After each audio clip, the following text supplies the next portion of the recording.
You're listening ad-free on Amazon Music. During the COVID-19 lockdown in 2020, Caroline Daniels stood in her backyard in suburban Iowa, watching her husband, Brian, blow up a small bouncy house that she just bought on Amazon. Brian had nearly gotten the thing inflated. They'd all been cooped up in the house for over a month because of the pandemic, so it was a godsend that the weather was nice and they'd gotten something fun for the kids to do outside. The moment the bouncy house was inflated, Andrew and Robin went running to it and piled inside with their dad. They screamed and giggled as their father bounced around them, launching them a few feet into the air every time. Caroline smiled and went back into the kitchen, where their nanny was cutting up some veggie sticks for a snack. She was about to grab a knife and help when the screaming outside turned from fun to painful. Caroline dashed back outside and found her husband kneeling next to Andrew. The little 4-year-old was curled up on his side, sobbing with pain. Caroline helped Brian scoop Andrew into his arms, then followed them inside. Brian laid Andrew on the sofa in the living room so that he and Caroline could try to figure out if the boy had any broken bones. But after a minute of prodding, Caroline felt sure that nothing was seriously wrong. Besides, Brian assured her that Andrew hadn't landed hard or anything. He just bounced a little, then started screaming. This whole situation definitely seemed odd, but Caroline assumed that, he must have just landed at an odd angle or something. She gave him some Motrin to help with the pain, and after a few minutes, Andrew did calm down. And by dinner time, he was back to his usual happy-go-lucky self. By the following morning, Caroline had put the whole bouncy house incident out of her mind. She left Brian watching the kids while she hopped on a morning Zoom call for work. Halfway through the call, though, Caroline heard a piercing scream in the yard. It was Andrew again. She turned off her camera and raced downstairs. By the time she got to the backyard, the nanny was kneeling beside Andrew, who was once again in the fetal position and crying. Caroline asked if Andrew had fallen down, but the nanny said no. He was just standing there, and then he suddenly yelped and fell to the ground, and Andrew had been crying ever since. Caroline couldn't tell if Andrew was truly in pain or if he was just having a meltdown. She picked up her son and asked what was wrong, but it was clear he was in no mood to talk. He just cried. Caroline wasn't sure what to make of it. Andrew was not the kind of little boy to throw temper tantrums, but she also knew that every child gets overwhelmed sometimes. Besides, he hadn't seen his friends in months because of the COVID lockdown, and he was tired of being at home all the time, and so Caroline decided he must just be having a moment. Still, she gave him another Motrin, and about 15 minutes later, Andrew was back to normal. It suddenly occurred to Caroline that Andrew's molars might be coming in, which could be extremely painful. Once he was outside playing with the nanny again, she picked up the phone to call his dentist.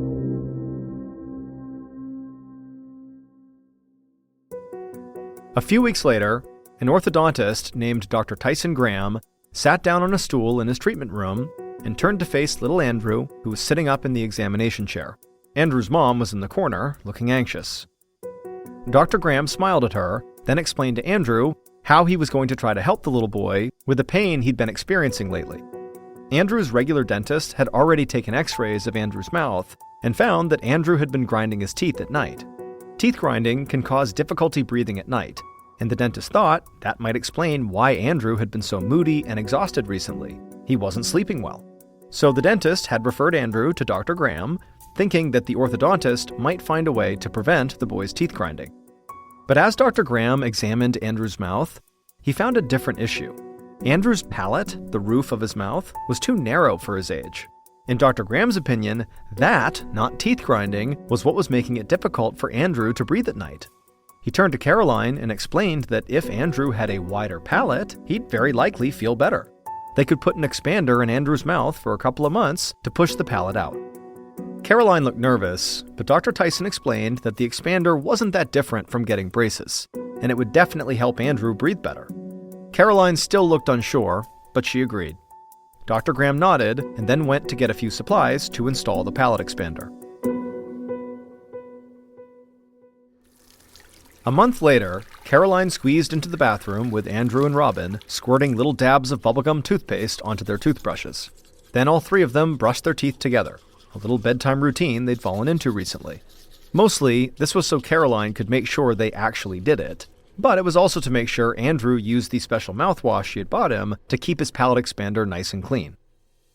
Caroline was tired, and she could tell her kids were exhausted too.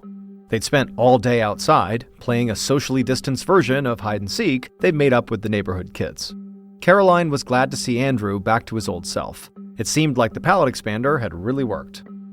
As the kids got into their pajamas, Andrew asked if his mother would measure them against the doorframe in their bedroom. Caroline smiled. She had been marking their heights there since they were old enough to stand. Robin chimed in that she wanted to be measured too. Caroline knew why there was suddenly all this interest in being measured. The neighborhood kids had been bragging about how tall they'd gotten, so of course her kids wanted to know too. Caroline told Robin to stand against the door jamb and carefully marked her height with a pencil. When Robin stepped away, it looked like she had grown a full inch since they'd last measured her. Caroline wrote the date on the jamb as Robin grinned. Then it was Andrew's turn. But after she measured him and Andrew stepped away, it looked like he had barely grown at all. Andrew frowned, looking at his sister's mark with a tinge of jealousy. Caroline assured him he would grow by next month, but she knew this was unusual for a 4-year-old kid. He should be growing like a weed, and so she decided she would make an appointment with a pediatrician in the morning, just to make sure nothing was wrong. But later that week, Caroline felt frustrated as she paced her kitchen, listening while Andrew's pediatrician explained over the phone that Andrew was not growing because of the pandemic. The stress of all the isolation and fear was negatively affecting Andrew's growth, and unfortunately, because they were still in the pandemic, there really wasn't much they could do. They should just wait it out for a few months. But as she hung up the phone, she felt certain that something was wrong with Andrew, and it had nothing to do with COVID-19.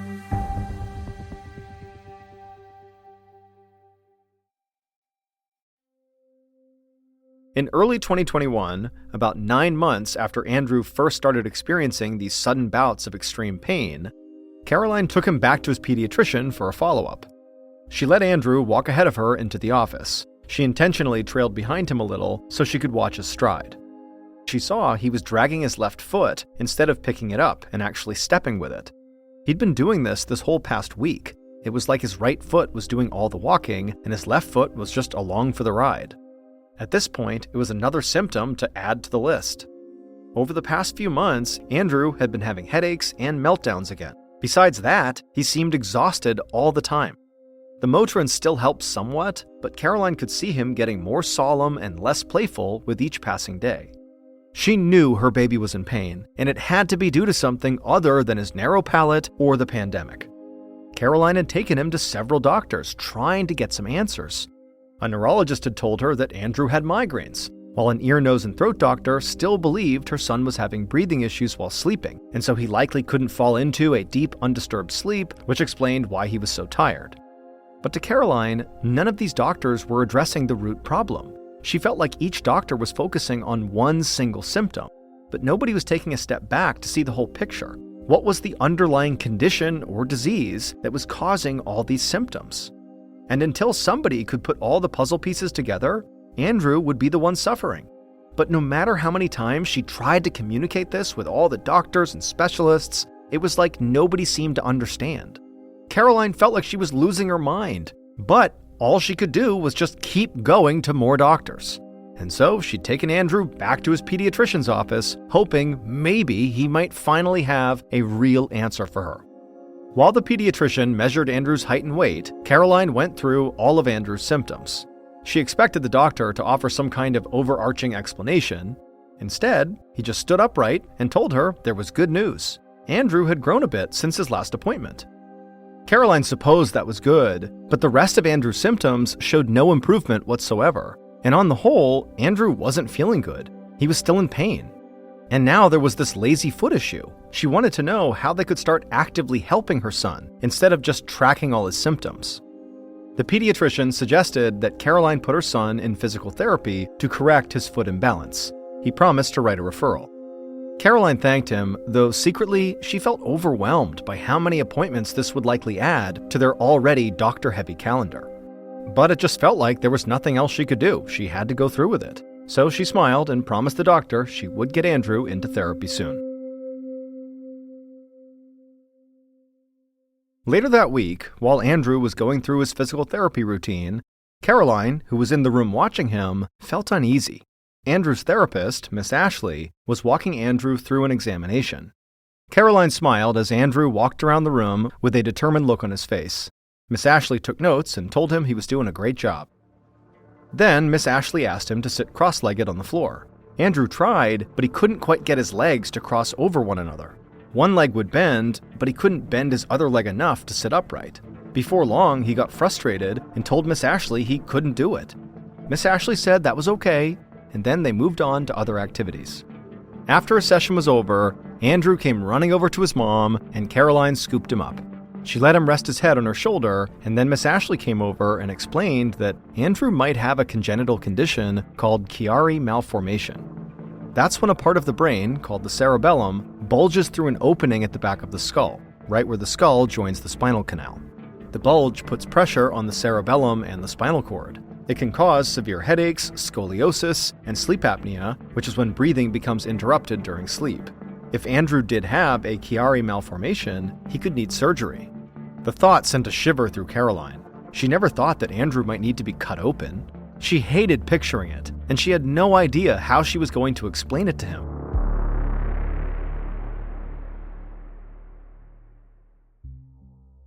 The following winter, in 2022, Caroline was in Andrew's bedroom helping him into his pajamas, the same pair of red flannel pajamas that he'd been wearing for 2 years now. It felt like his sister Robin outgrew her clothes every few months, but Andrew hadn't needed new pajamas or t-shirts since before COVID. Andrew was 6 years old now, but he still looked like he was closer to 4, and this evening he was throwing a tantrum like a bona fide toddler. But Caroline didn't blame him.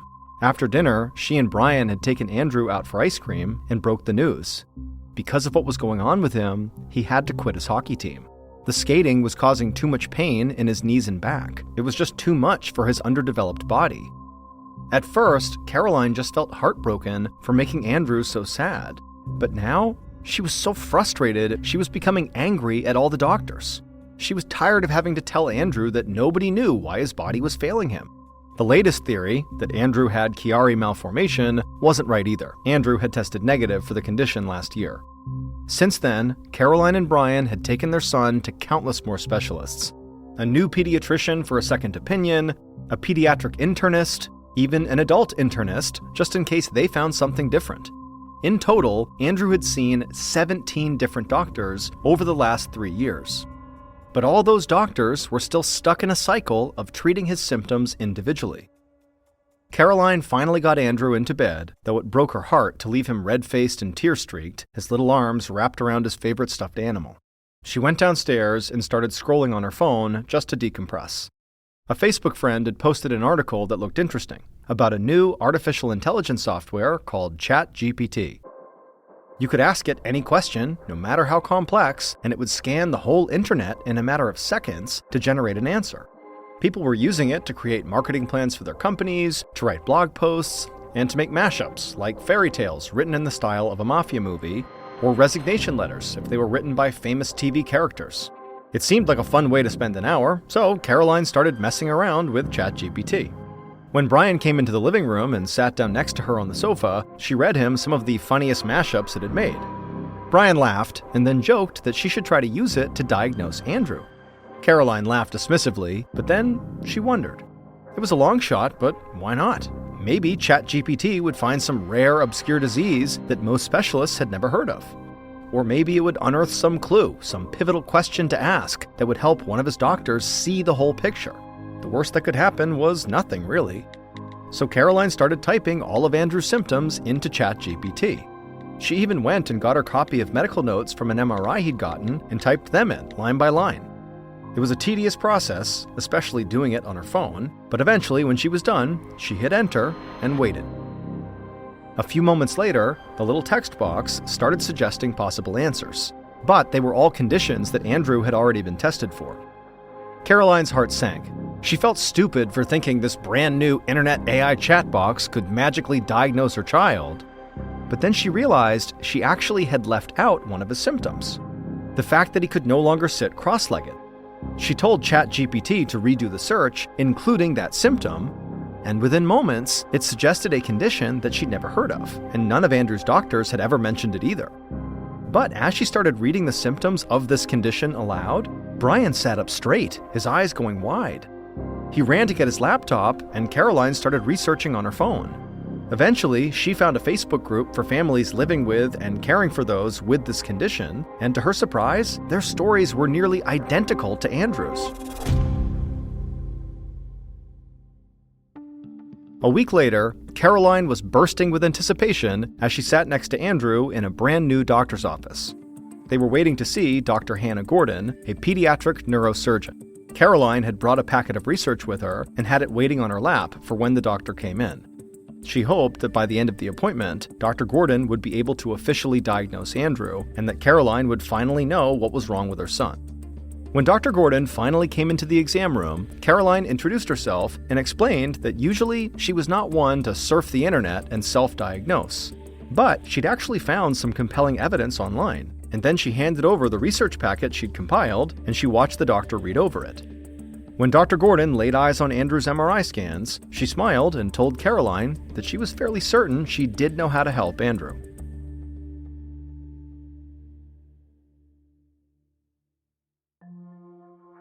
Dr. Gordon explained that Andrew was suffering from a condition called tethered cord syndrome, the same condition that ChatGPT had identified.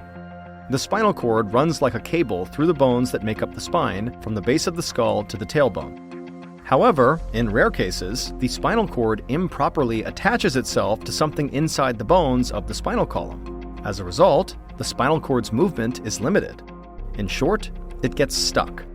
Andrew's spinal cord was stuck to one of those growing spinal bones, causing him extreme pain and all his other symptoms. It was also why he couldn't sit cross-legged, a symptom that's so common among people with tethered cord syndrome that ChatGPT recognized the pattern. Caroline believes that ChatGPT was able to diagnose Andrew because it was doing the very thing she had spent years asking doctors to do. It took a step back and considered all of Andrew's symptoms, instead of picking and choosing or focusing on them one by one. Luckily for Andrew, he was able to undergo surgery to detach his spinal cord from where it was stuck. Once the tension was gone, Andrew's symptoms soon disappeared, and he went back to his happy-go-lucky self. For real this time. In the height of World War II, Russian scientists wanted to find a way to keep their soldiers awake longer. And so they devised this experiment, this human experiment, to test the effects of extreme sleep deprivation. And so what they did is they rounded up 5 prisoners of war and offered them their freedom if they went through this experiment, which I can tell you went sideways. And so the way it worked is they were going to be put inside of this sealed gas chamber that continuously was going to administer this stimulant gas. It was an experimental stimulant gas. This is not something they knew much about, but they were fairly confident that it wouldn't kill them and that it would keep them awake. And so they put them inside the chamber and they started administering the gas. This was not at a time where they had closed circuit cameras. Those weren't around at the time. All they had was, they could put microphones in there, and they had these 5-inch thick little porthole windows. They had one porthole window where the researchers could look into the chamber itself. So the experiment begins, and really for the first 3-4 days, everything was pretty normal. At about the day 4 mark, the researchers started to notice a change in what they were discussing, the subjects. It went from kind of small talk over those first few days to fairly dark. They started talking almost exclusively about traumatic events that had happened to them in their life. And around the day 4 mark is when the subjects started complaining about being in this test at all. The first few days was filled with some optimism that this was their ticket out of the terrible situation they were in.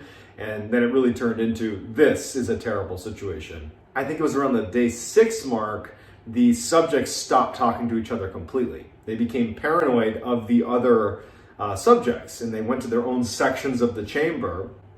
And in the chamber, they had places to sit. There was food, there was water, there was a bathroom. There was books in there to read. They kind of took up space inside of the chamber. They began to believe that they could kind of like sell out their comrades in exchange for getting out of this experiment. So they would, one by one come up to the porthole or go over to one of the microphones that was obviously placed inside the chamber and start whispering these kind of imagined defenses of the other subjects to try to get them in trouble in exchange for being released from this experiment, which, that didn't do anything. The researchers, they didn't care what they said. They just listened and watched. After 9 days, the experiment took a significant turn for the worst. It was the morning of I think it was the 10th day, where the screaming began. One of the test subjects began screaming. And at this point, everybody is totally segregated. They're not talking to each other. They're muttering and whispering. And one of them just starts screaming. And so for 3 hours, they watch him scream at the top of his lungs and run back and forth across this little chamber until he stopped screaming, but he's still running. And they could kind of pick up on the microphone that he was still making sound, but it was like these little squeaks. It turned out that he had physically torn his vocal cords from screaming incessantly. The other subjects didn't react to the screaming at all. It was like it wasn't happening, but they're in this confined space, right? It's so loud in there. And all that happened is, as he's screaming, the other subjects began ripping out pages of the book, soaking them, and then pushing them up against the porthole glass, obscuring the view. So by the time the subject who had torn his vocal cords stopped, by the time he tore his vocal cords and it went quiet, the researchers couldn't actually see into the chamber anymore. And once the guy had torn his vocal cords, there was no more sound in the room. So their view is obscured, and now it's gone silent. After 3 days of talking about what they're going to do, of complete silence in the room. They can't see in, it's silent. They're monitoring the oxygen levels in the room, and based on oxygen consumption in the room, apparently they could tell that there were people in there, probably at least 4 or 5, that were breathing oxygen because it was being consumed. So they believed they were alive, but after 3 days of silence, which really didn't make any sense, they determined that, either our microphones are broken, and that's a problem, or there's something wrong with the subjects themselves. So they decide that they're going to use the intercom to reach out to the subjects and basically tell them that they're gonna come into the room. Hey, we're gonna test the microphones. We're gonna be coming into the chamber. You need to lay on the ground and not interact with us. If you comply, we will offer one of you immediate release and freedom. So there's silence. After they use the intercom, they decide to do that. They talk through the intercom, and one of the subjects, now to this point again, for 3 days it's been silent.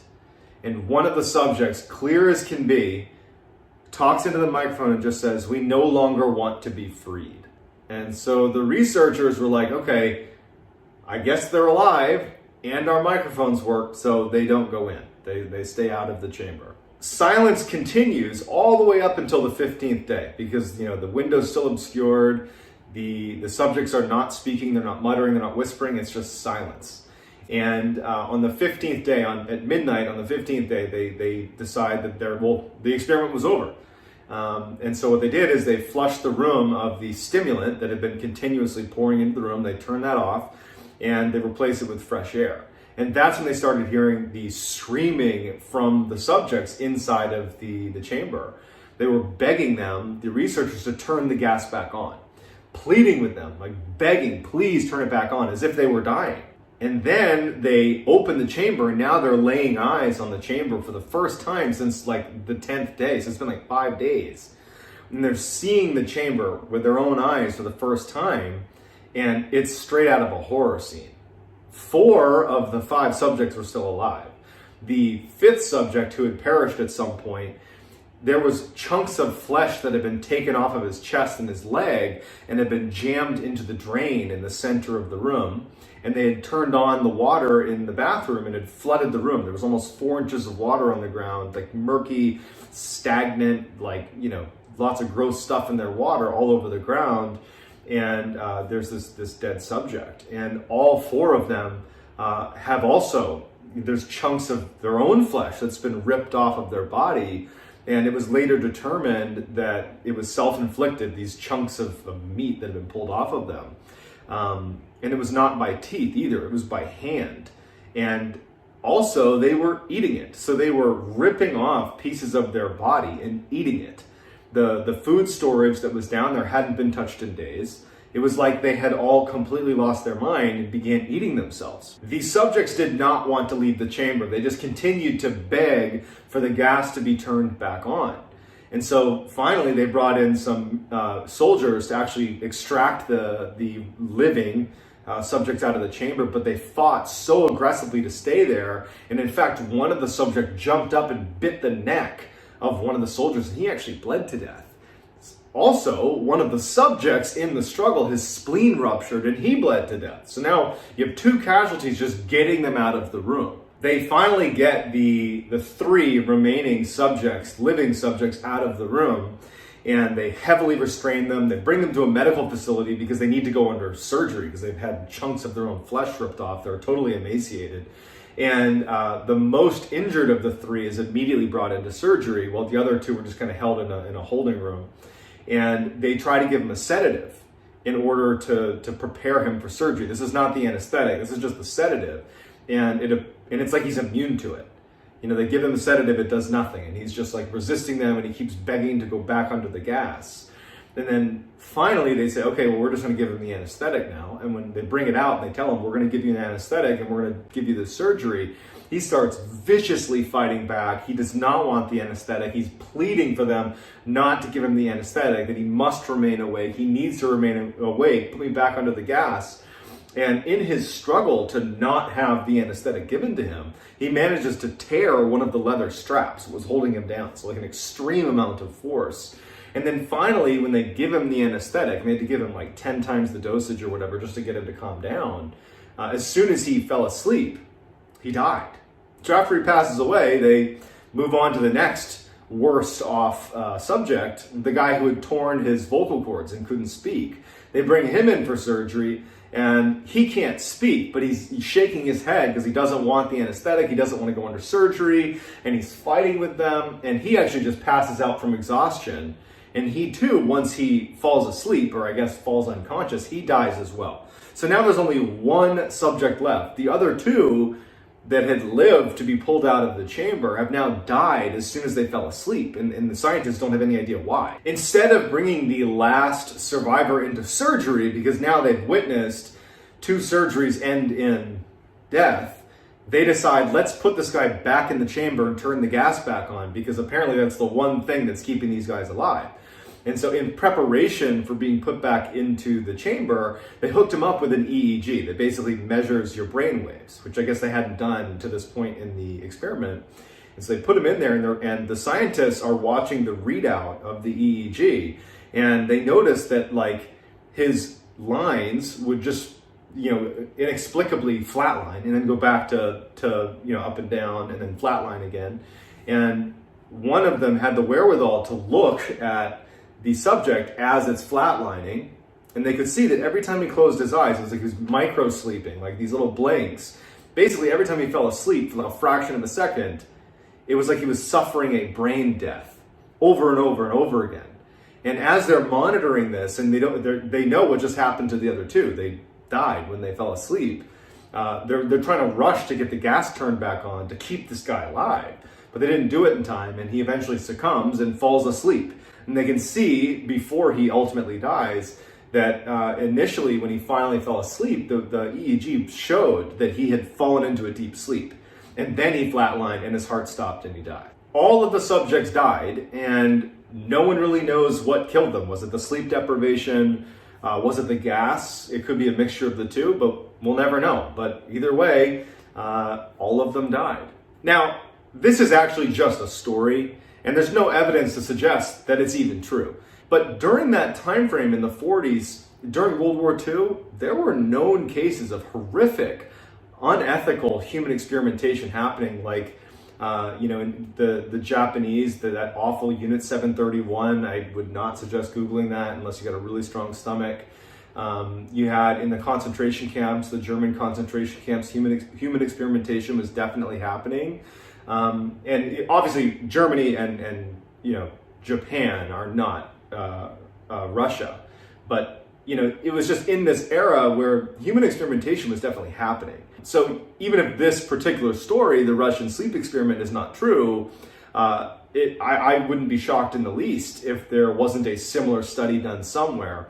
Obviously, the results could vary dramatically, but I do think that it's certainly possible that something like this could have happened. We continue to study sleep and sleep deprivation, and really there's not much known about it. We don't even really know why we sleep, but we do know that you will die if you go without sleep. I think the longest any human went without sleep was like 18 days.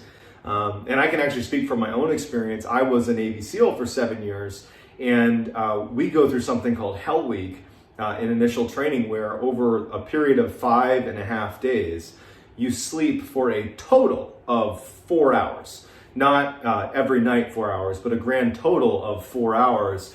And it's split up into two little chunks, 2 hours and 2 hours. And then there's like a 15-minute and 15-minute nap thrown in there too. And you really just lose your mind after 72 hours. I remember I was constantly hallucinating that when I was around my classmates, their head would turn into a big Rubik's Cube and start flipping around. And even when I got right next to them, their head would still be flopping around like a Rubik's Cube. And that's only 72 hours in. I can only imagine what would happen at 15 days.